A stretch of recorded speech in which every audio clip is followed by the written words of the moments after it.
Bonjour spectateurs de RP Média. Aujourd'hui, nous allons vous présenter une nouvelle émission qui s'intitule L'instant géopolitique. J'ai avec moi Abdoulaye Tamboura, journaliste justement en géopolitique et aussi membre de l'association Urdac Mali. Il aura l'occasion de vous en parler. Et donc le but de cette nouvelle émission, c'est de mettre le curseur de façon approfondie avec la vision d'un spécialiste sur la question géopolitique. Ce dimanche, ça va être le cas du nord du Mali et les prochaines fois, on aura d'autres questions à soulever. Bonjour Abdoulaye Tamboura. Bonjour. Merci de vous présenter, de présenter aussi votre association. D'accord, je suis le président de l'Urdac Mali. L'Urdac, c'est l'unité de réflexion et d'action pour le Mali. En fait, nous sommes une association qui est née au mois de juillet dernier. Donc, nous travaillons beaucoup dans la sensibilisation, dans la recherche de financement pour les projets, les associations qui œuvrent au Mali. Et puis en même temps, nous les aidons beaucoup à élaborer des études de faisabilité et puis à leur ouvrir les possibilités de financement.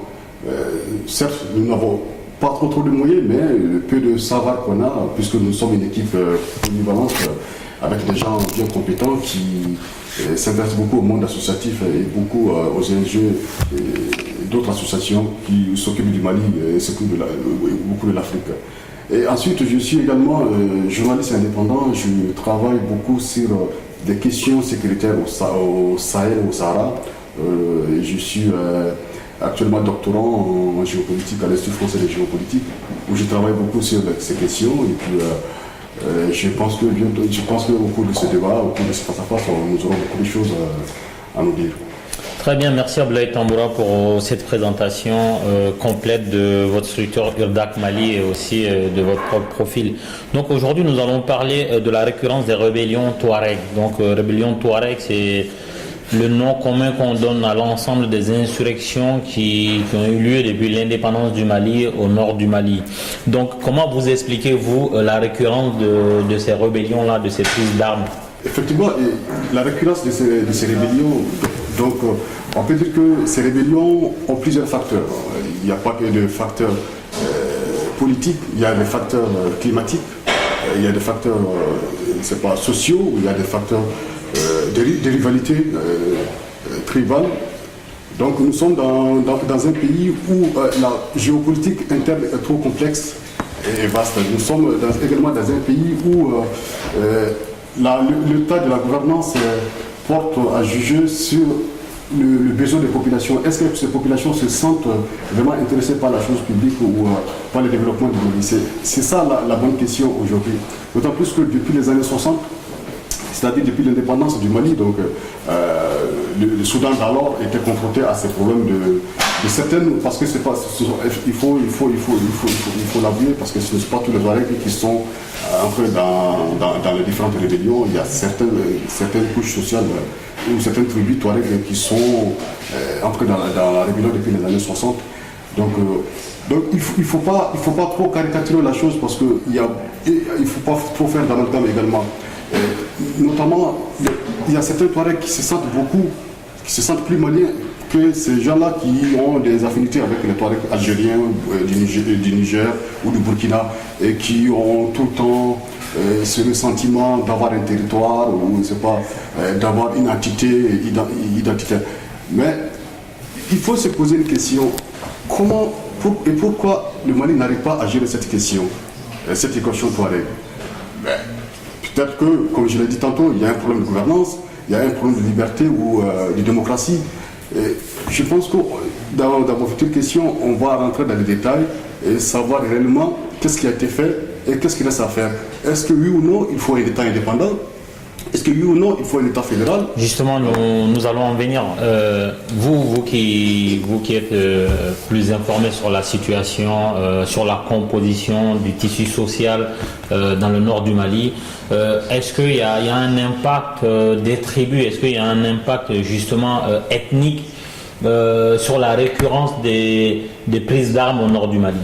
Justement, dans tout conflit, il y a une référence à une identité, il y a une référence à la tribu, à l'ethnie, il y a une référence à la géographie, à l'espace. D'abord, la référence à l'ethnie ou à la tribu. Il faut le savoir, le monde Touareg Il n'y a pas une société Touareg, il y a des sociétés Touareg. Il n'y a pas un espace Touareg, il y a des espaces Touareg. Il n'y a pas de territoire Touareg. Parce qu'un territoire, ça suppose un cadre administratif, politique et juridique. C'est Touareg, pas tous d'ailleurs, parce qu'il y a beaucoup de Touaregs sédentaires qui reconnaissent le Mali et qui se sentent maliens. Notamment, il y a d'autres qui ne se sentent pas maliens. Bon, il y a d'autres facteurs. Mais il faut remonter dans ces rivalités tribales. Parce que quand vous regardez Touareg de l'Adra des Iforas, le Kelada, et vous verrez qu'il y a 3 tribus dominantes. Il y a Kelafela, le Kel Talatai et le Kel Tagirwald. En fait, c'est-à-dire que ce sont ces 3 tribus qui possèdent le vrai pouvoir. Et les autres tribus sont en sorte de sous-tribus. En fait, c'est pour cela qu'à chaque fois qu'il y a un problème, on se réfère à qui? À l'autorité suprême qui est l'Amen local. L'Amen local, c'est le chef coutumier. De telle sorte que même les Français, au moment de la colonisation, se sont référés d'abord à ces Amen locaux, à ces chefs tribaux, pour pouvoir, c'est pas coloniser le reste du territoire. Mais il faut savoir aussi qu'il y a beaucoup de sous-tribus qui ne sont pas d'accord avec celles qui sont au sommet de la strate. C'est-à-dire, par exemple, je parlais tantôt de Kelada, où c'est l'Amen local, où c'est Ataya qui est l'Amen local de Kelada, alors qu'il y a d'autres tribus qui contestent sa chefferie. Et du coup, à chaque fois qu'il y a une rébellion, les Touaregs, c'est vrai, à chaque fois qu'il y a une rébellion, s'il s'agit de lutter contre l'État central malien, là, ils sont même prêts à s'associer avec les diables. Là, il y a une solidarité qui vient entre ces Touaregs pour combattre l'État malien. Mais maintenant, s'ils se retrouvent entre eux-mêmes, on verra tout de suite qu'il y a une hétérogénéité du mouvement. Parce que les nobles, ils ont une certaine considération de mesurer vis-à-vis des autres, c'est-à-dire que tels que les Imrad, tels que les Idnan, et puis d'autres tribus. Les Bellas par exemple. Les Bellas, oui, les Bellas exactement, parce qu'eux, ils considèrent les Bellas comme des esclaves, comme on l'appelle en tamashek, Eklan. Eklan, c'est veut dire l'esclave. Mais les Iklan, ce sont les esclaves. C'est pour cela que les tamashek, pour se retrouver entre eux, il y a un générique qui est là, c'est quel tamashek, c'est-à-dire que ceux de la langue tamashek. Tous les Touaregs se revendiquent, la plupart des Touaregs, pas tous, se revendiquent de quel tamashek. En fait, l'expression quel tamashek signifie la langue tamashek. Ceux de tamashek. D'accord. Mais tous les Touaregs ne sont pas de quel tamashek. Par exemple, les Kel Antessa sont des Touaregs qui sont originaires de la dynastie maraboutique, de Médine, c'est-à-dire la tribu du prophète Mohamed. Ce sont les Kel Antessa. Lesquels Tadimakat ou lesquels Essouk, effectivement, qui viennent de Médine. Vous voyez? Donc, quel, c'est-à-dire, c'est un préfixe qui désigne ceux d'eux. C'est une appartenance. D'accord. Maintenant, lesquels Ada, ce sont les Touaregs de l'Adra des Iforas. Mais, certes, ceux qui viennent de Kidal sont des Adra des Iforas, sont des Kelada, mais tous lesquels Ada ne sont pas des Iforas. Mais moi, ce que je voudrais comprendre, et je pense aussi que c'est le cas de la plupart de nos spectateurs, c'est la raison pour laquelle il y a une aussi grande hétérogénéité entre les tribus au nord du Mali et le fait qu'ils arrivent à s'associer et même faire venir des terroristes non maliens, non africains, parce qu'on a découvert des Pakistanais et d'autres personnes dans le nord du Mali pendant la guerre contre l'État central du Mali. Comment c'est financé tout ça? Comment les tribus arrivent à se mettre d'accord, à surpasser leurs différends et ensuite s'approvisionner en armes, en armement, en munitions et aussi en carburant pour pouvoir faire marcher toute cette machine et aussi payer les PRDM, donc payer les salaires des combattants? Comment ils arrivent à faire ça? Effectivement, moi, dans mes travaux, c'est ce que j'appelle, il y a un aspect que j'appelle le nerf du djihad, c'est-à-dire l'argent. C'est-à-dire comment ces gens arrivent à se procurer des ressources financières ou matérielles capables de rivaliser un État comme le Mali. Il y a beaucoup de facteurs, il y a beaucoup de multitudes de ressources, il y a beaucoup de cheminement. Donc, concernant les armes, contrairement à ce qu'on pense, l'essentiel de l'arsenal des Touaregs et des Ménélas vient des garnisons maliennes. Maintenant, ceux qui sont revenus dans Libye sont revenus avec des armes. Certes, il ne faut pas les minimiser, mais l'essentiel de l'arsenal du Ménéla provient de l'armée malienne qui a pris la tangente juste après la reprise des villes. Maintenant, concernant le financement, il y a l'argent, l'argent de trafic de drogue, il y a l'argent de la libération des Occidentaux, c'est-à-dire à chaque fois qu'on kidnappe un étranger, il y a certains pays, comme la France, qui payent des rançons, même si la France refuse d'admettre qu'elle ne paye pas des rançons, mais officieusement, tout le monde sait qu'elle paye des rançons. Ça, sans vous couper, c'est un classique, hein, quand un pays paye une rançon, elle ne le dit jamais dans la mesure où ce serait un appel d'air à d'autres prises d'otages. Mais il faut savoir que quand on fait une prise d'otage, il y a toute une logistique, hein, pour garder au chaud l'otage, pour pas qu'il meure, pour pouvoir l'échanger. Donc il faut des gens pour le surveiller. Il faut des gens pour le nourrir, il faut des gens pour faire la communication, pour montrer qu'on a l'otage. Donc tout ça, ça a un coût et on ne rend jamais un otage gratuitement. Je vous laisse continuer. Et justement, c'est toute la problématique de nos États dits, entre guillemets, légitimes face à ces paiements de rançon. Bon, il y a certains qui payent, il y a d'autres qui ne payent pas, même si, bon, d'accord, tout le monde est d'accord là-dessus. Il y a d'autres sources de financement. Également, j'ai parlé de la drogue. Vous avez parlé du carburant. D'où vient ce carburant? Le carburant vient du trafic depuis le Nigeria jusqu'au nord du Mali. Il y a une partie de l'arsenal du MNLA. Il y a les services secrets français, selon le journal Le Monde. Il faut que je source bien mes propos. Le MNLA a reçu du carburant de la part des services secrets français. Parce qu'il y avait un deal, c'est pour cela qu'il y a jusqu'à un moment, il y avait une lecture, c'est pas difficile à comprendre de la part de nos amis français par rapport à la situation des MNLA. C'est important, vous dites nos amis français, ça a son sens, hein, ce terme.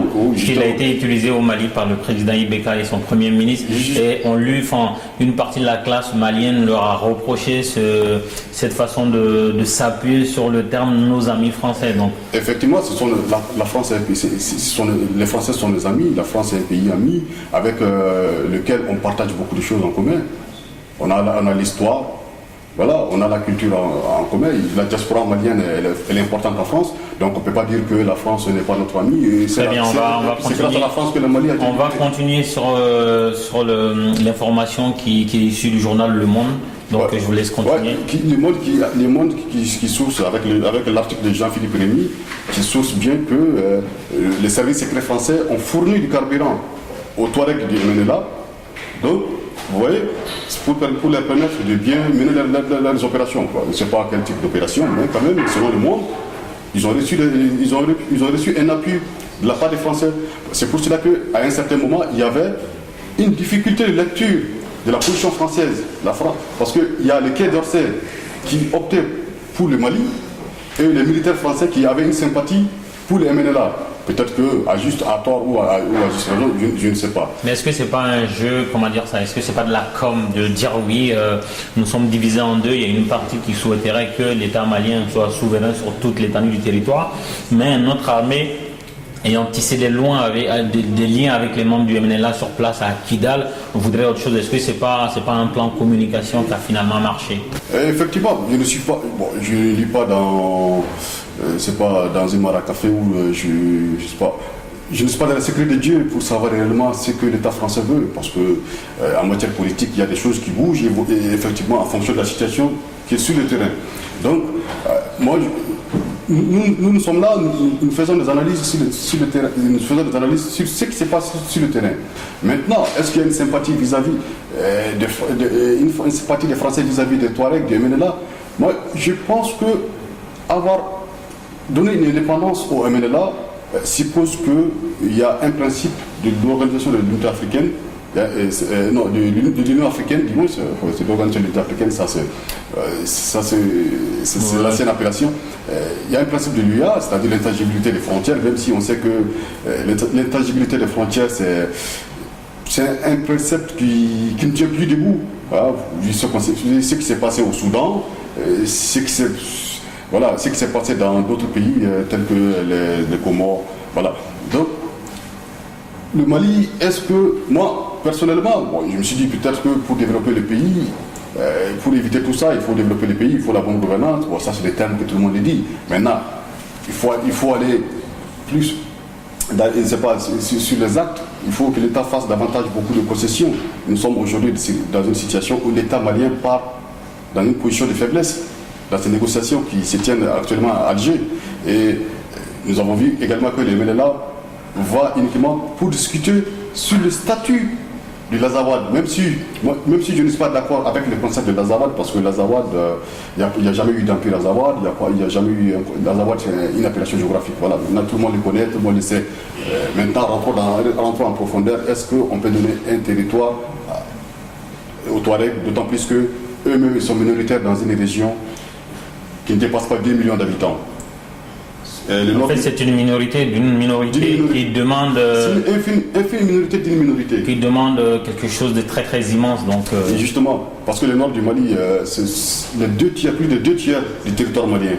Vous voyez, donc, le Touareg, les MNLA pensent que l'Azawad, ça commence depuis Arawan, d'une part jusqu'à Léré, et d'autre part depuis Kidal jusqu'à Douanza. Vous voyez?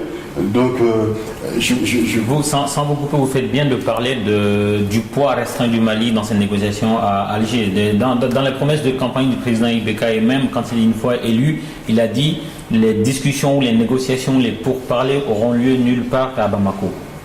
Donc, le fait que ces discussions aient lieu ailleurs qu'au Mali, c'est déjà en soi comment on appelle ça, une réduction du pouvoir de discussion du Mali. Ça, c'est un. Et de deux, le MNLA est la seule entité réellement, parce que le HUA, le MAA, tout ça, c'est une espèce de décoration pour porter le MNLA. En réalité, on se rend compte que quand le MNLA n'est pas prêt, le MNLA demande de reporter les discussions. Et quand le MNLA veut, il claque la porte, il revient quand il veut. Il n'y a jamais eu de propos ni du Mali, ni de la communauté internationale pour mettre la pression sur le MNLA. Qu'est-ce qu'on peut attendre de ces discussions? Justement, pour votre premier point, concernant les négociations, qu'elles soient à Alger ou à Bamako, je pense que le président Ibeka avait dit que la signature de l'accord aura lieu à Bamako, mais les négociations, tout le monde le sait, qu'elles se passent à Alger. Mais qu'est-ce que ça change de venir signer un accord qui a été au préalable défendu en Chine ou en Taïwan? Enfin, quel est le poids du Mali de venir faire signer juste un papier pour lequel les discussions ont eu lieu ailleurs? Peut-être que pour des raisons nationalistes, voilà, ou de fierté, mais moi je pense que le plus important, c'est comment aboutir à ces négociations, c'est le plus important. Et non, là, signer, c'est une autre chose, mais comment aboutir à ces négociations, c'est autrement le plus important. Et je pense qu'il faut que les deux parties fassent des concessions, parce que quand on parle de négociations, il faut des sacrifices, il faut des concessions. Maintenant, ceux qui pensent que le Mali va rester intact, le Mali va rester comme ça, c'est trompé, parce qu'il y aura des changements. Déjà avec la décentralisation, il y a la petite musique qui sonne avec la régionalisation. Il y a le ministre de la décentralisation qui est à Alger, il y a le gouvernement d'État malien qui propose la régionalisation.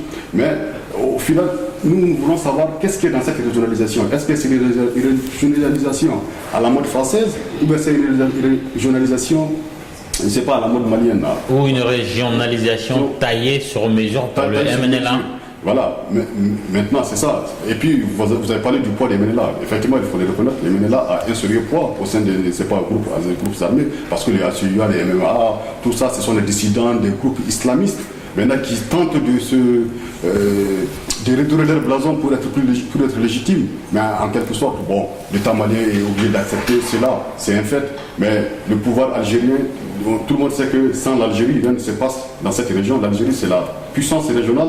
Et l'Algérie aussi également a des problèmes avec les Touaregs, avec ces populations berbères, telles que les Mouzabites, telles que les Berbères qui sont à Tizi Ouzou et à Gardaya. Donc l'Algérie également a peur de cette scission de ces Touaregs qui sont au sud, qui aussi peuvent un jour à un autre se rébeller. Également, il y a la présence du Niger. Le Niger aussi est confronté à la problématique des rébellions Touaregs. Il y a également le Burkina Faso, également qui craint dans sa partie, dans une région qu'on appelle le Gorom Gorom, où vivent les Touaregs également. Donc, vous voyez, c'est un problème. Il ne s'agit pas seulement de discuter d'un problème interne, mais d'un problème externe, puisque la géopolitique même de cette région est liée par ce qu'on appelle des plaques tectoniques. Vous voyez, si ça casse d'un côté, vous ressentez la secousse de l'autre côté. Et du coup, tout le monde est obligé de s'entendre, tout le monde est obligé de se parler et je pense que, avouons-le, nos frères Touaregs, ils reviendront à leur bon sentiment parce qu'ils savent dans leur fort intérieur avoir un État aujourd'hui, c'est impossible. Parce que le Sahara, non seulement ça ne regorge pas, je ne parle pas des ressources financières, mais vu la position géostratégique de la région, moi je pense qu'il importe à chaque pays de stabiliser la zone. Donc pour vous, eu égard à tout ce qu'on vient de citer, vous, avec du recul, quelle pourrait être la solution si vous aviez été invité par exemple dans ces pourparlers à Alger, quelle solution allez-vous préconiser pour apporter l'accalmie dans cette région-là?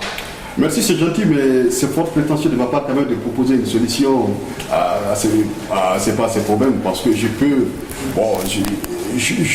peux porter des éléments d'analyse, mais porter une solution, c'est comme si les diplomates qui sont là-bas, non, je ne vais pas porter des solutions. Mais l'URDAC conseille beaucoup. Oui, l'URDAC, nous conseillons beaucoup sur ça, parce que notre problème c'est quoi? Parce qu'il faut de la bonne gouvernance. Mais aussi c'est un concept général qui veut presque rien dire, parce que dans la bonne gouvernance, il y a tout un tas de trucs à refaire. Mais nous pensons réellement quand même qu'il faut donner plus de liberté au peuple. Si je dis plus de liberté au peuple, plus de pouvoir d'expression au peuple, il faut donner la chance, parce que la démocratie également c'est ça. Le pouvoir démocratique, la démocratie au sens atténué du terme. Voilà. Donc je ne parle pas de la démocratie au sens politique ou politicien, au sens atténué du terme. Le pouvoir pour le peuple. Il faut que toutes les composantes du Mali soit dans ce sens. Il faut accorder plus. Puisqu'on a, avec la démocratie, on a accepté la décentralisation, il faut que la décentralisation aille jusqu'au bout. Parce que actuellement là, c'est une décentralisation qui est inachevée. La décentralisation, c'est limité au niveau des cercles, avec les conseils de cercles. Maintenant, aux régions, parce que le pouvoir central a compliqué. Une fois qu'on part jusqu'au niveau des régions, il y a ce qu'on appelle plus de liberté. Est-ce qu'on va donner à ces populations, à chaque région, d'élire ses propres gouverneurs? Est-ce qu'on va donner la chance à ces populations de s'autogérer? C'est ça toute la problématique. Mais bref, moi, je ne suis pas prétentieux, je n'ai pas cette prétention de donner du conseil à l'État malien. Je pense que l'État malien a beaucoup de cadres, je ne sais pas, qui sont compétents, qui sont à Alger, qui peuvent discuter avec des Touaregs, nos amis Touaregs, nos frères Touaregs, parce qu'il faut le dire, ce sont nos frères. Bon, ils se sont égarés, ils peuvent revenir dans le bon sens. Voilà, avec nos frères Touaregs, ils peuvent négocier, ils peuvent, je ne sais pas s'il y a un accord. Et maintenant, ce que nous voulons, c'est l'unité du pays, c'est l'unité du Mali, et que le Mali avance, et que le Mali soit un pays développé, un pays émergent.